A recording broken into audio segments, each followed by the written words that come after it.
يا صباح الخير يا صباح الفل. ازيكم حبايبي عاملين ايه؟ يا رب تكونوا دايما بخير. وحشتوني جدا جدا جدا. معلش بقى طولت عليكم المرة دي وبعدت عنكم شوية كده. بس بصراحة انا مش عارفة اقول لكم ايه، التفاعل على القناة قليل جدا، فده ما بيخلينيش اتحمس كده واعمل كل يوم فيديو ولا حاجة. يا ريت بقى ايه تنوروني كده وتدوني طاقة إيجابية شوية، علشان بصراحة كده ايه الواحد ما بقاش عنده طاقة كده ولا باور كده ان هو ايه يدّي كده كل يوم القناة فيديو والّا حاجة ويصوّر وكده. يا ريت بقى تدعموني كده بلايكات كتير وكومنتات حلوة كده وتشجعوني عشان أرجع كده أبقى معاكم كده كل يوم. قُلت أصبّح كده عليكم ونفوّق كده مع بعض ونعمل كده كوباية نسكافيه.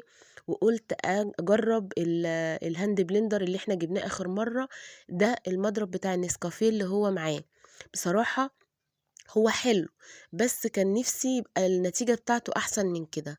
مش عارفة ليه ما عجبنيش صراحة، كنت باحسب بقى هيعمل فوم كتير والكوباية كده هتبقى مليانة، حتى عملت في كوباية كبيرة علشان قُلت بقى إيه، ده الفوم هيبقى مِيَّة، مِيَّة. بس للأسف يعني بصراحة خذلني. مش عارفة بقى أنتم إيه رأيكم في الموضوع دوّة؟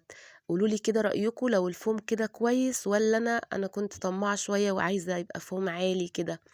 كان نفسي كده تبقى الكوباية مليانة فوم وتبقى الكوباية كده إيه الواحد يتمزج منها.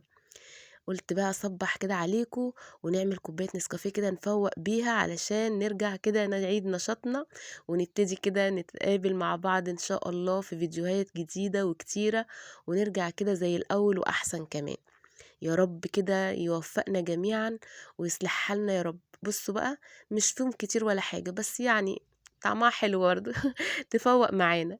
نزلت بقى السوق وجبت كده شوية حاجات، والأسعار بصراحة ابتدت إن هي إيه، الله المستعان، ابتدت تنزل شوية، بقت أحسن شوية. طبعًا إحنا عارفين دلوقتي القوطة ما شاء الله اللهم بارك سعرها حلو جدًا.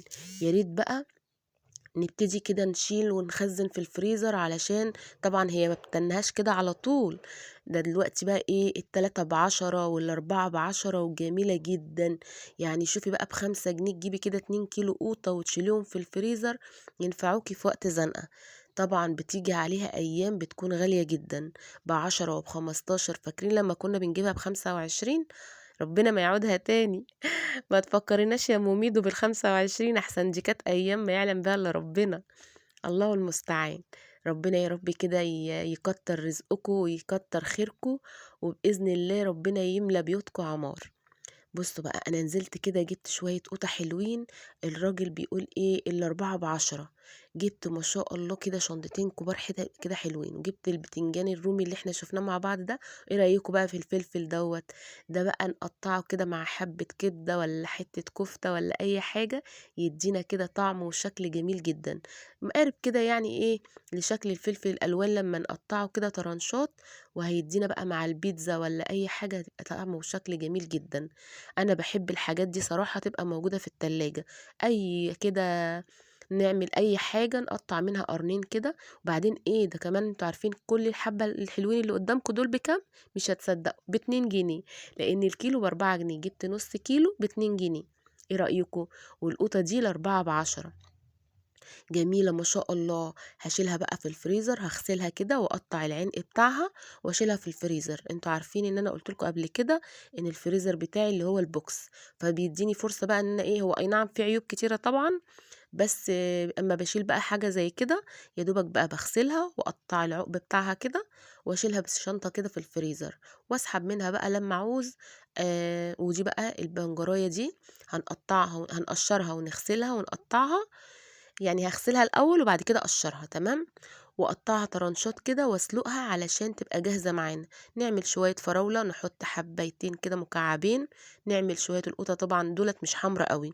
يا جماعة والله ال4 ب10 يعني حاجة كده جميلة، رخيصة وحلوة وما شاء الله تبقى موجودة في البيت خير. طبعًا إحنا ما بنستغناش عن القوطة في أي حاجة، ولا في طبيخ ولا مكرونة ولا محشي ولا أي حاجة، فلازم تبقى موجودة عندنا إن شاء الله كده باستمرار. قُلت بقى إيه، أقطّع شوية كده واغسلهم وأعملهم في الخلاط. أعمل بقى تسبيكة مكرونة وتسبيكة محشي. يبقوا جاهزين معايا كده، والباقي اشيله في الفريزر. جبت ما شاء الله الشنطتين حلوين كده كبار ما شاء الله اللهم بارك. اول حاجه هعمل هنا مع بعض كده، نعمل ايه صلصه مكرونه ونشيلها كده في التلاجة نسحب منها.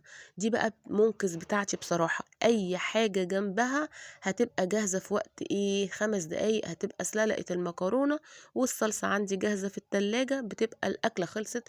وحته كبده شوحها كده، يعني ما شاء الله 5 دقايق بالظبط والاكل يكون جاهز.